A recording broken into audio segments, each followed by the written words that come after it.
Hi guys, this is Summer 5 Stacks. I want to show you how you can measure this inverter battery voltage with this multimeter. Let's begin. The black cable of this multimeter should always be on common.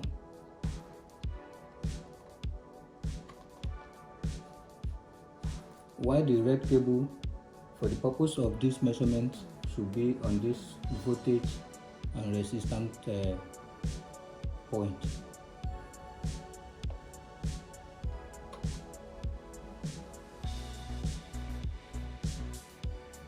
We have to turn this knob to the DC voltage section.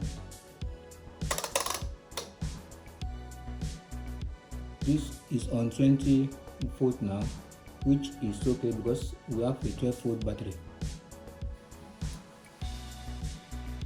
So the black cable of the multimeter should always be on the negative terminal of the battery, while the red cable should be on the positive terminal of the battery.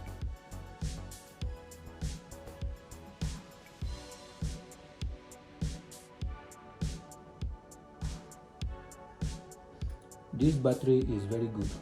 It's giving me 12.89, which is very good. Please subscribe to this channel and like this video for more videos like this. Thanks.